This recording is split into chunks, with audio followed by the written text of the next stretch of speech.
Boa noite, gente. Hoje vamos começar aqui mais uma leitura, né, relativa ao livro do Edinger, Bíblia e Psique. E para não incorrermos assim em peraí.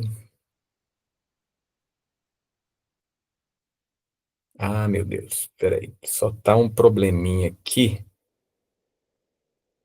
Deixa eu voltar. Tá. Tá todo mundo vendo o escrito aqui, né, Marcelo? Do capítulo 3, certo? Sim, tá nítido. Tá aparecendo sim. Então tá.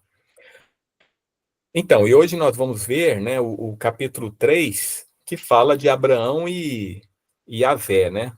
Abraão e Deus. Vamos ver o que o Edgar tem a dizer, né, sobre esse relacionamento com o divino, né, neste capítulo.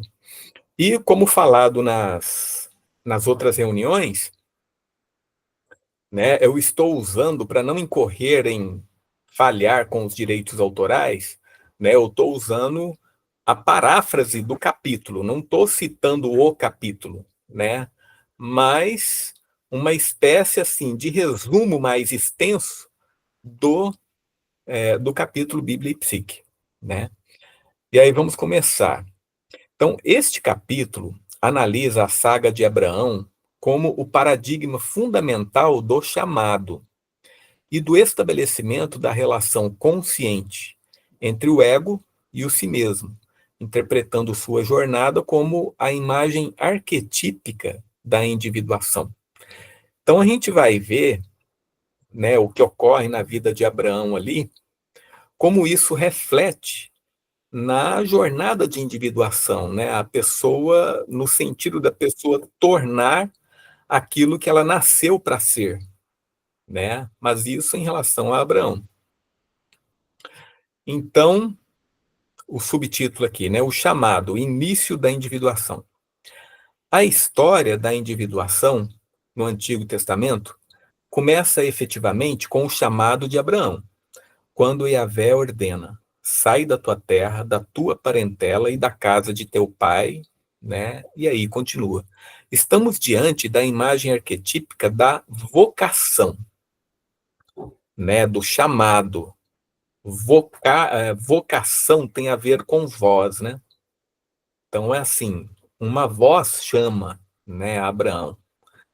E a vocação também, né, no sentido da língua portuguesa, tem a ver com o chamado da pessoa, aquilo que ela se interessa genuinamente na vida dela, né, para fazer, para trabalhar, seja um hobby também, né? O imperativo divino que inicia o processo de individuação. Este tema ecoa em outros profetas, como Moisés, Samuel e Isaías, e também no gnosticismo, onde o chamado é dirigido a uma alma adormecida ou embriagada, convocando-a a despertar e recordar sua origem celeste. Mas não só este, né? Ele citou alguns profetas aqui, mas a gente sabe, né? José, Jacó e vários outros, né? A Bíblia está inundada, né, destes aí. Psicologicamente, a ordem para deixar a terra e a parentela simboliza a separatio, que é um processo alquímico, né? Em latim, separatio significa separação. Um passo essencial para romper o estado de participation mystic, identificação inconsciente com o coletivo. Então, assim, esse chamado, seguir essa ordem, né, de deixar a parentela, é uma separação. A pessoa está se separando. É como se a pessoa fosse morrer e renascesse de outra forma, né? É uma iniciação, né? A gente pode chamar isso que ocorre com Abraão como uma espécie de iniciação, né? Então ele está acrescentando aqui, a pessoa deixa a identificação inconsciente com o coletivo, né? E isso, como a gente viu no vídeo lá do Sanford, né, ocorre a mesma coisa, né? Aquilo que Cristo recomenda nos dizeres dele, né? Da gente se separar, deixar os mortos enterrarem os mortos, e tudo mais. Então, essa separação do coletivo, da massa, a pessoa vai se tornar alguém, uma pessoa, né, individual, né, exclusiva, separada, né? E quando a gente vê o povo de Israel também, né, chamado para ser um povo onde Deus se manifesta, é nesse sentido também, né, de separação, né? Aquele povo tem um destino, né, separado dos outros povos. Não que os outros povos também não tenham um destino individual, né? Cada povo tem o seu destino individual. Mas a gente analisando Israel em si, né, na Bíblia, ele foi chamado também, né? A individuação exige que a pessoa se liberte dessa fusão psíquica com a família, tribo, partido, igreja ou nação. Porque todos nós, gente, é muito difícil a gente saber se a gente é ou não identificado com alguma instituição, né? Mas assim, com certeza, se você, por exemplo, arde por dentro, né, se você é identificado com algum grupo, né, por exemplo, vamos supor um time de futebol, né? Se aquele time perde, você sofre, né? Tem aquela dor e toda, então você está identificado com aquele time. Se ocorre algo com alguma igreja, se alguém fala da sua igreja, aí aquilo dói em você. Então, sinal de que você está identificado com a igreja. E assim por diante, né? Com a família e tudo mais. Mas vamos lá. Se alguém, por exemplo, fala mal da mãe, né? A gente sabe o quanto as pessoas, né, o quanto desperta a ira de alguém, né?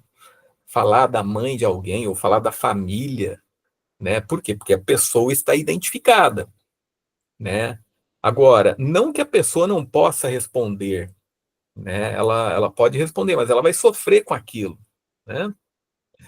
Então, aquele que consegue realizar essa dissolução da identificação torna-se como Abraão, o progenitor de uma grande nação.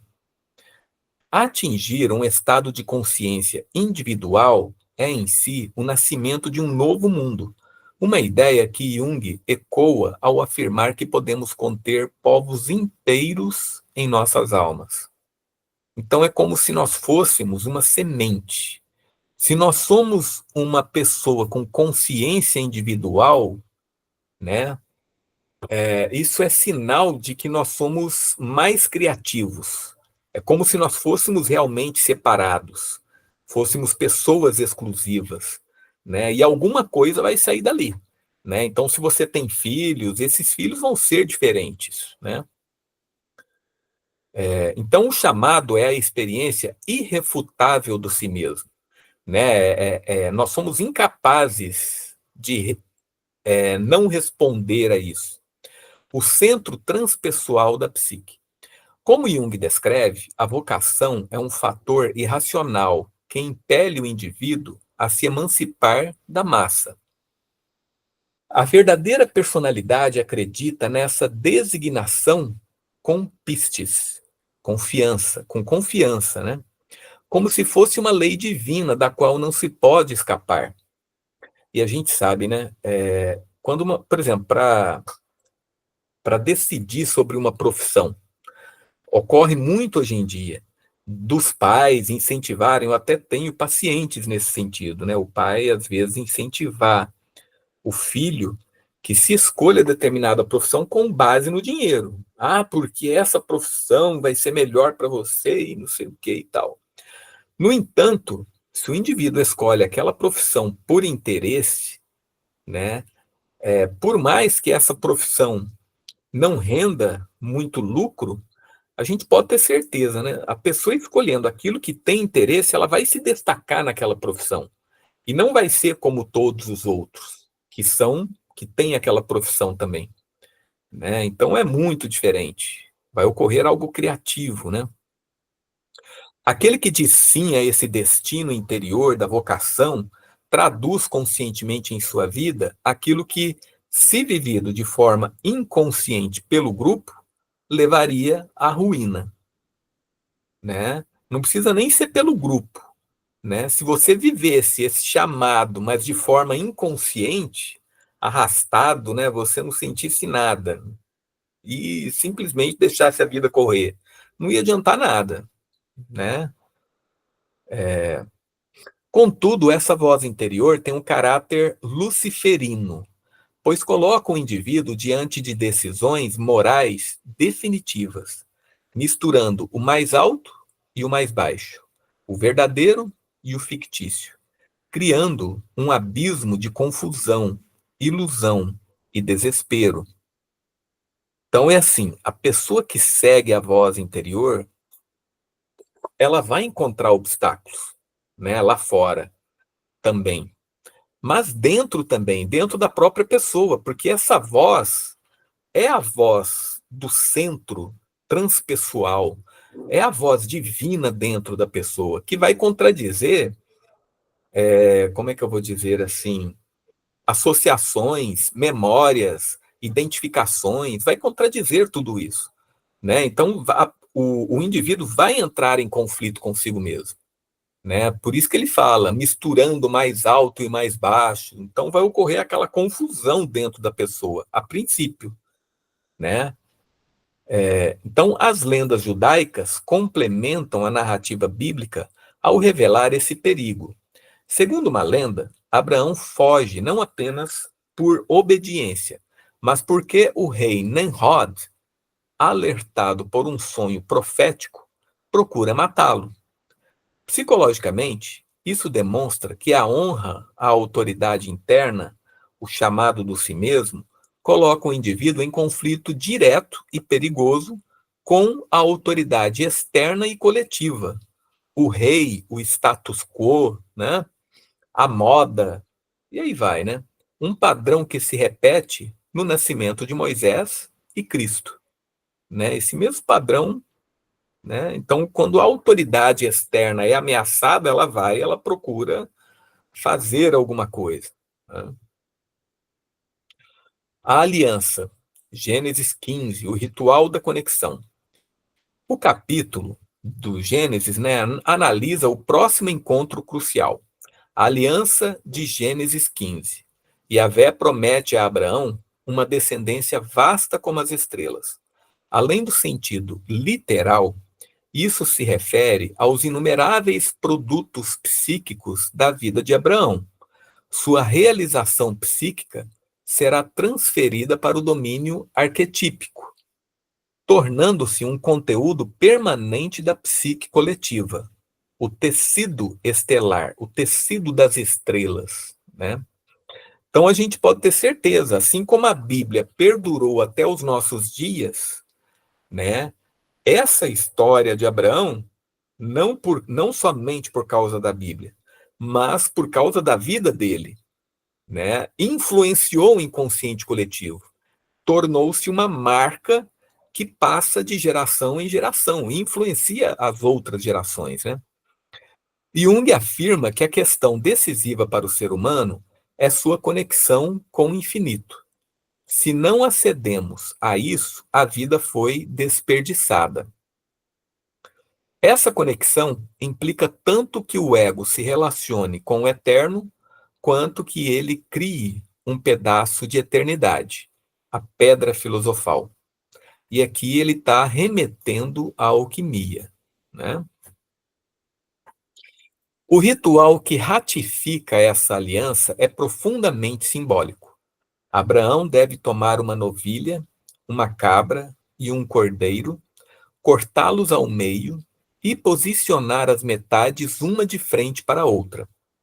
Ao anoitecer, Yahvé aparece como uma fogueira fumegante e uma tocha de fogo, que passa por entre os animais divididos. Esse antigo ritual, conhecido também pelo profeta Jeremias, era uma forma de autoimprecação. O que é autoimprecação? É desejar ou invocar algo mal para si mesmo. os contraentes pediam para ter o mesmo destino da vítima caso violassem o pacto. Então, olha só, a pessoa que faz esse pacto, esse ritual, é como se ela chamasse algo mal para si, se ela não executar aquilo que está previsto, né? O voto, né? Não executar o voto que está ali. Contudo, a análise psicológica vai além. O sacrifício é dividido em duas partes e os contraentes passam entre elas. Isso se conecta ao significado original da palavra grega symbolon, que se referia às duas metades de um objeto quebrado, como uma moeda ou bastão, que, quando juntas, provavam a identidade e recriavam o objeto original completo. Então, a palavra grega symbolon, né, semelhante, a gente encontra aí anéis ou colares, né? Por exemplo, anéis que se completam, né? Então, uma pessoa está com um anel, outra pessoa com outro anel, e elas juntam o anel e formam uma figura, né? Cada um está com a metade do anel. No casamento, existe algo semelhante, porque cada cônjuge carrega um anel com o nome do cônjuge, né? Então é como se os dois anéis reunidos formassem o casamento, a união, né? O ritual da aliança, portanto, simboliza a reunião ou a restauração de um estado primordial que foi dividido. Assim como o homem esférico de Platão foi dividido, a vítima sacrificada é partida em duas. Ao passar entre as partes, os parceiros da aliança, Deus e o homem, restauram simbolicamente a unidade e a totalidade da psique. Quer dizer, é dividido, né, a vítima ali, o animal é dividido, e no momento que o homem passa ali, é como se aquela cisão, aquela separação fosse sanada. E aquele animal, a vítima, o sacrificado, se tornasse novamente inteiro, porque ele está ali no meio, né? Então, um detalhe crucial é o grande pavor que toma Abraão ao anoitecer. Esse é o terror sagrado diante do encontro com o luminoso. A disposição do ego para aceitar esse pavor é, em si, sua oferta sacrificial para que o si mesmo possa se realizar. A fé de Abraão, Abraão creu em Yahvé. Não é uma crença intelectual, mas como Jung define pistes, é uma confiança leal e perseverante na sua própria lei interior. Então, assim, essa fé de Abraão, né, depois que ele executa, né, mas ouvindo também a voz de Deus para executar esse ritual, não é uma crença intelectual, não é um esforço de imaginação, né, é uma fé, é essa pistes, né, essa confiança. Pessoal, se alguém tiver alguma observação, tá, quiser acrescentar algo aí, tá, a gente tá aqui. Posso contribuir? Claro, pode falar aí. Isso também me parece um pouco com a oração que Cristo fez no Monte das Oliveiras também, antes de ser crucificado, né? Sim, Essa do ego querendo interpretar. Ele pede para que Deus, se possível, faça esse cálice dele, mas que em tudo seja feita a vontade dele. sim, sim. É É isso. interessante, né? É interessante que o ego ali demonstra esse pavor, né? Do sacrifício, né? Porque imagina, ele sabia tudo aquilo que ia ocorrer, né? Então, esse temor daquilo que está para ocorrer, né? É a mesma Tá? coisa, você falou tudo aí, né? Exato. Se colocando numa posição dessa, a gente imagina o tamanho do pavor que deve ser mesmo, né? Sim. Diante de tamanha entrega, de tamanha dedicação, tamanha realização também. Porque se fosse só morrer, né? A pessoa daria uma facada ali, pronto, morria. Mas o que Cristo passou não foi só morte, né? Gente do céu, foi até a morte do ego, né? Porque aquilo lá foi uma humilhação extrema, né? Então, primeiro acho que morreu o ego dele, depois morreu o corpo.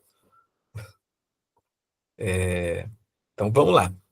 A aliança, né? Gênesis 17, o sacrifício da natureza. O encontro seguinte, em Gênesis 17, apresenta uma nova forma de aliança. Yahvé, agora como El Shaddai, reitera a promessa e muda o nome de Abraão para Abraão.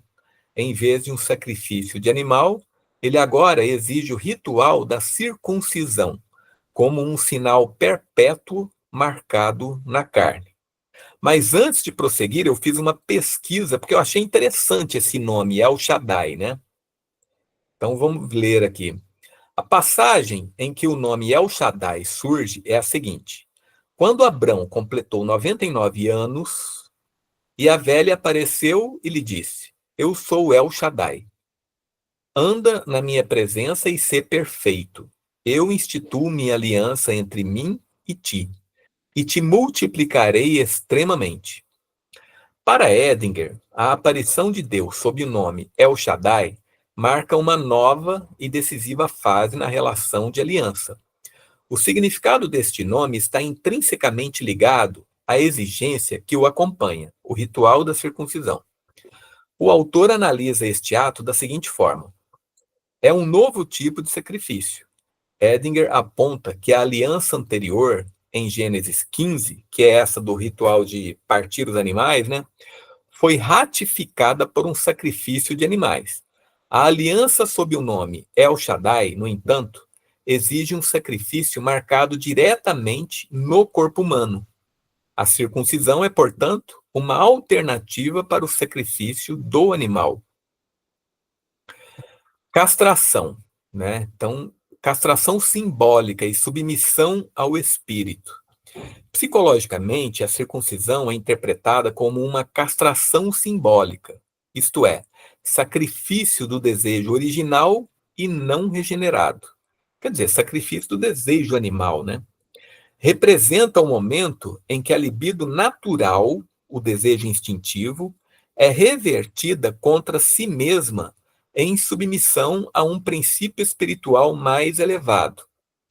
Yahvé, ao exigir este ato, está a suplantar o domínio da grande mãe, a natureza, estabelecendo o primado do espírito patriarcal, né? Porque a grande mãe ou natureza tem a ver com esse lado instintivo, né? O desejo instintivo. E esse desejo instintivo aqui, gente, eu estenderia ao desejo egocêntrico. Esse desejo que a gente tem, né, de fazer os desejos do ego, né? Eu acho assim muito parecido, né, as duas coisas. E outro aspecto que tem, né, essa nova aliança é a internalização do sagrado. A exigência de circuncidar o vosso coração, que aparece mais tarde no Deuteronômio, é vista como a evolução desta imagem física para uma atitude psíquica. E com o Cristo, né, gente? Aí é que ocorre a internalização do sagrado mesmo, né? Que Cristo ele vem para dizer que nós podemos encontrar ou nos dirigir a Deus, né, em qualquer templo, em qualquer lugar, né? Não só templo, né, mas em qualquer lugar, né?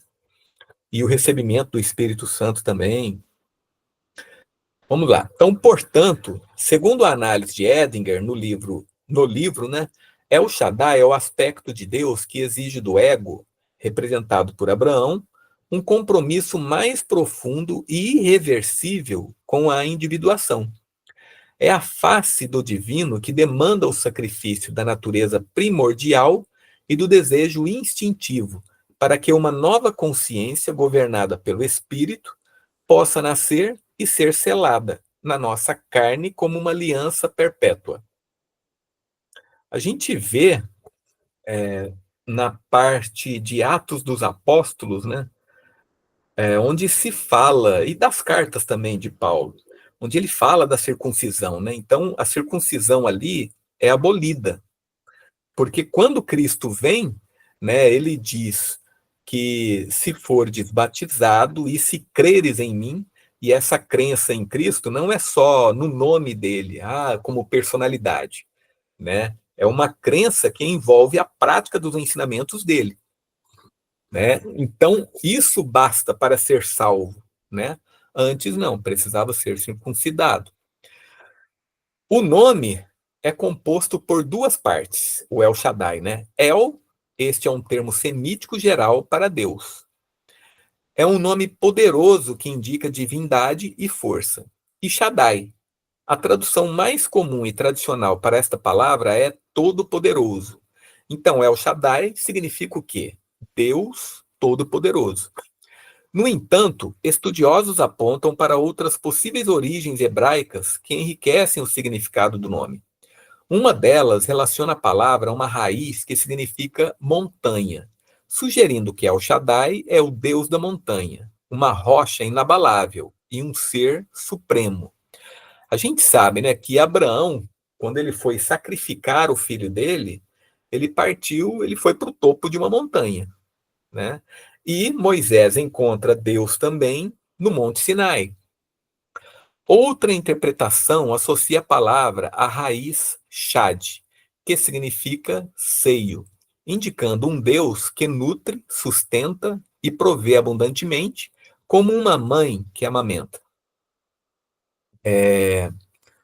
A gente sabe também que o templo de Jerusalém foi construído em cima de um monte, né?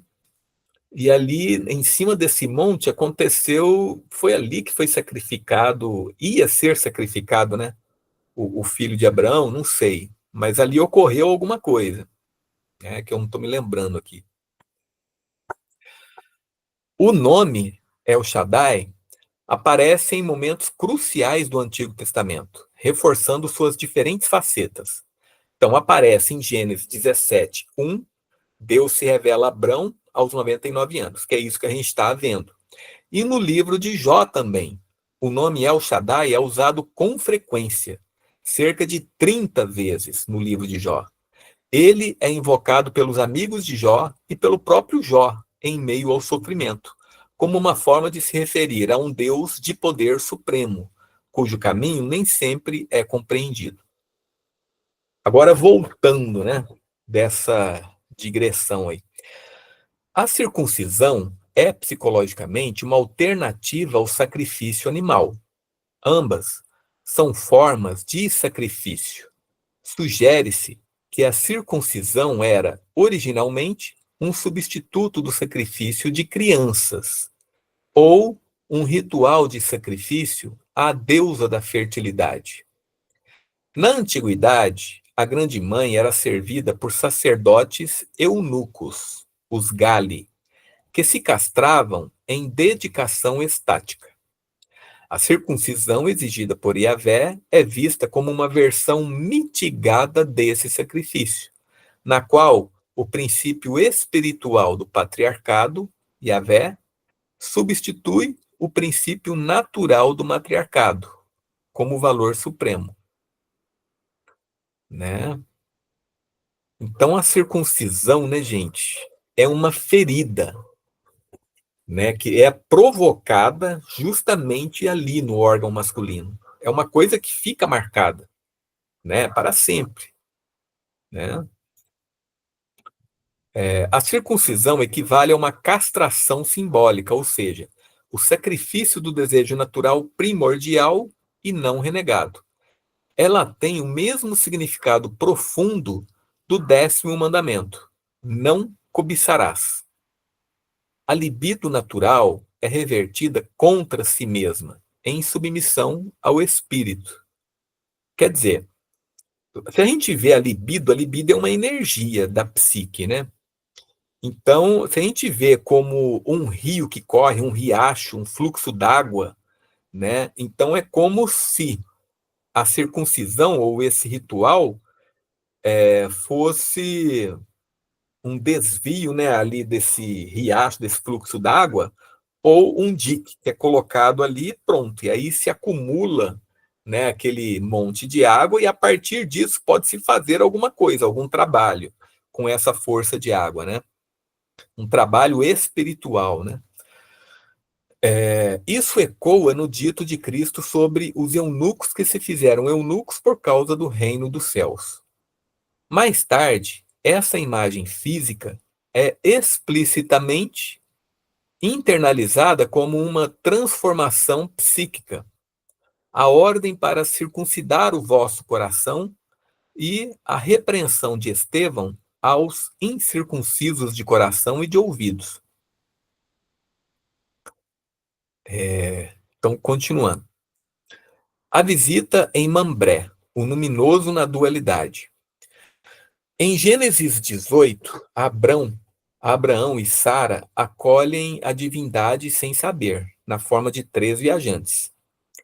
As lendas judaicas identificam os 3 como os anjos Miguel, Rafael e Gabriel, cada um com uma missão.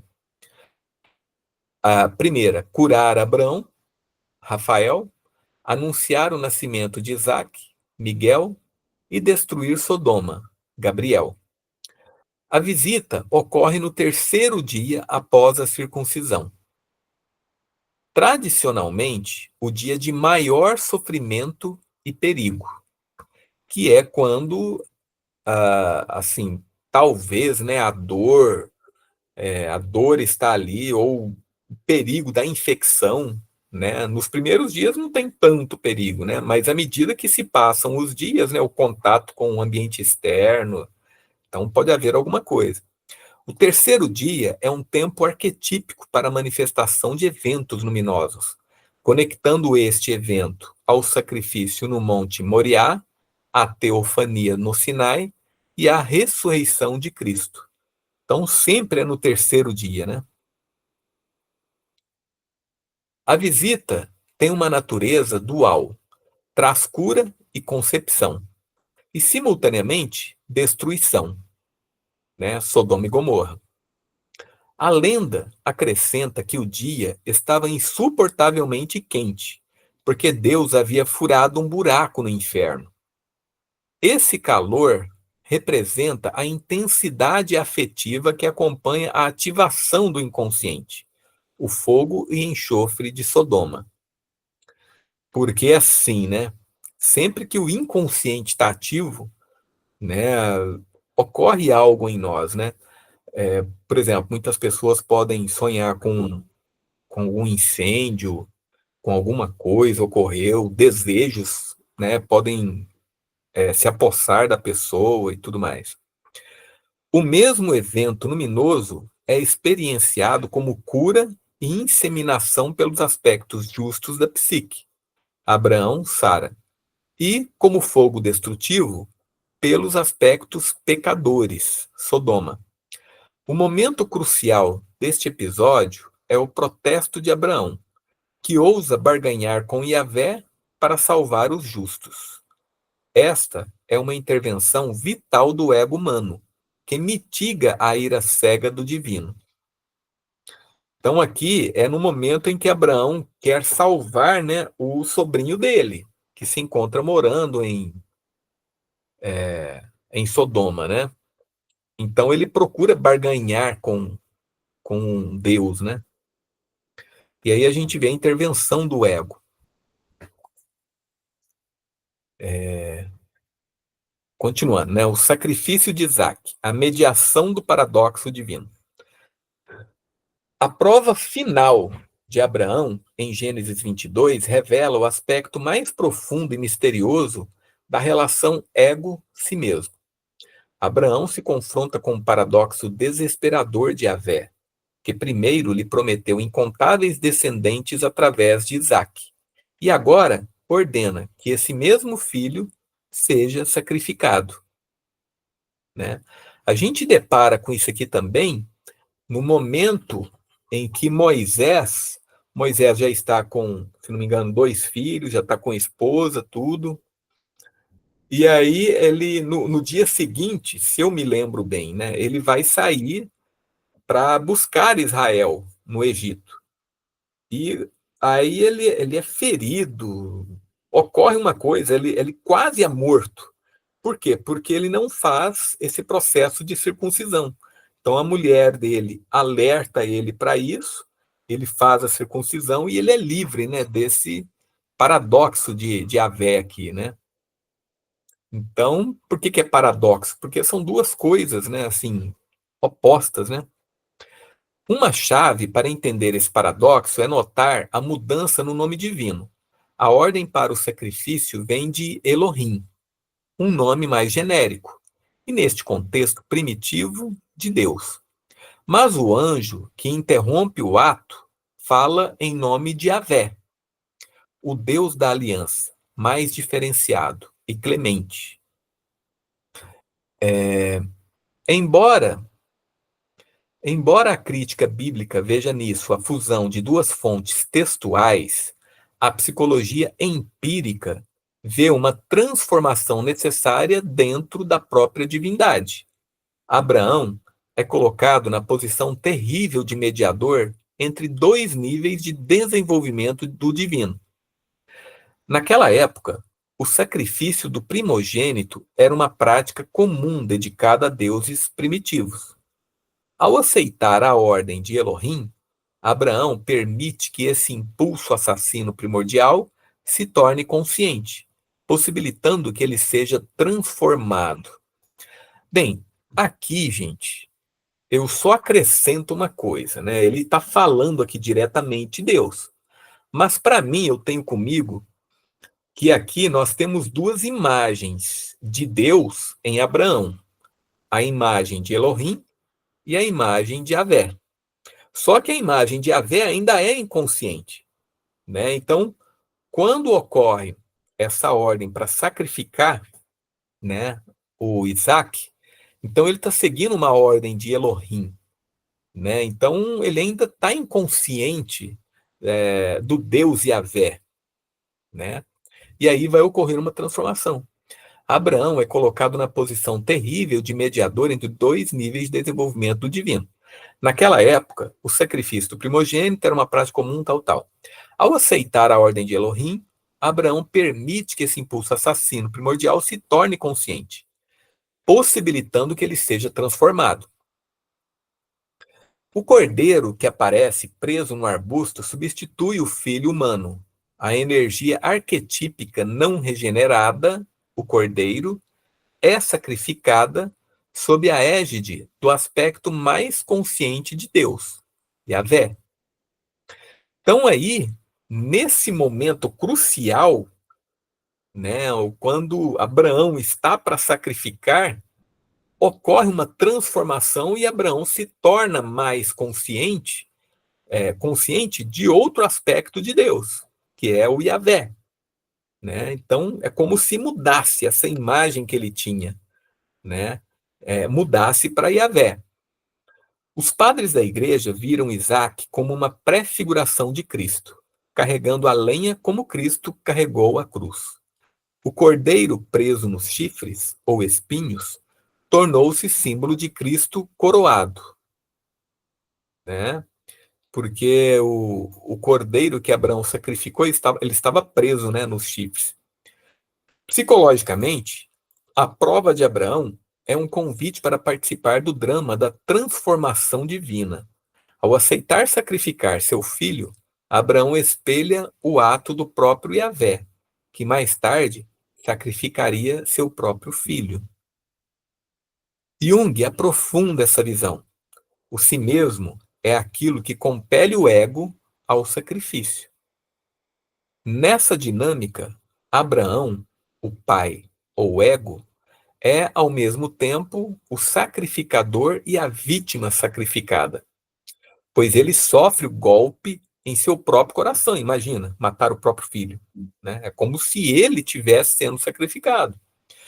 Como a relação ego-si mesmo espelha a relação filho-pai, o si mesmo, ao nos compelir ao auto-sacrifício, está, na verdade, realizando um ato sacrificial em si próprio, nele mesmo. O ego ganha o si mesmo ao se sacrificar, mas o que o si mesmo ganha? Ele ganha a manifestação, né? Ele se torna consciente, passa da potência para o ato, e se tornou homem, tornou-se o que somos. O ego é chamado a carregar as ações do si mesmo no mundo. Se isso é feito inconscientemente, torna-se inflação, porque aí ele vai estar se identificando com si mesmo, né? Se feito conscientemente, como por Abraão, torna-se sacrifício e renova a aliança, né? Olha que coisa, né? Interessante, né? Muito interessante. Então mostra aqui, né? Esse capítulo, como Abraão, né, se torna mais consciente, né? E torna consciente do si mesmo nele, né?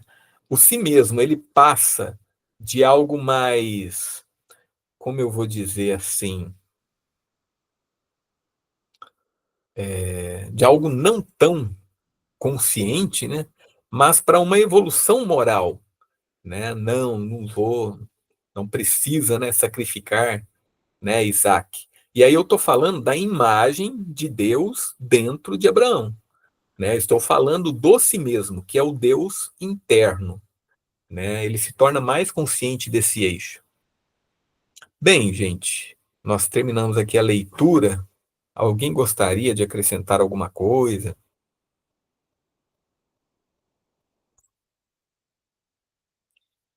Deixa eu fechar Picture in Picture.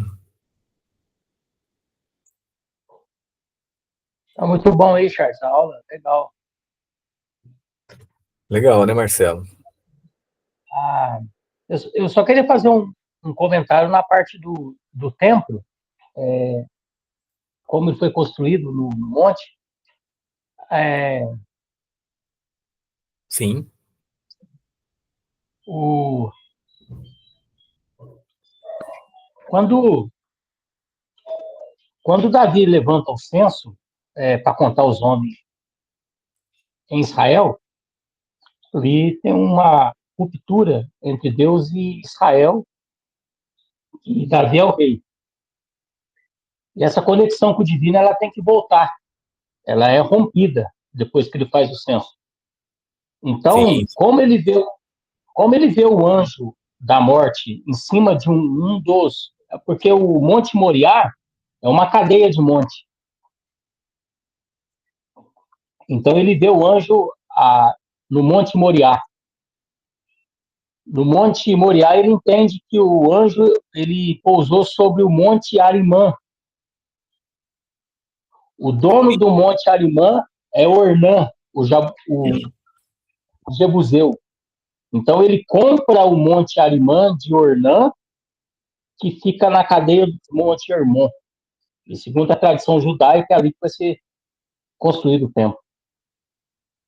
sim, sim. Ali ele vai erigir um altar para poder conectar, fazer uma nova aliança com Deus.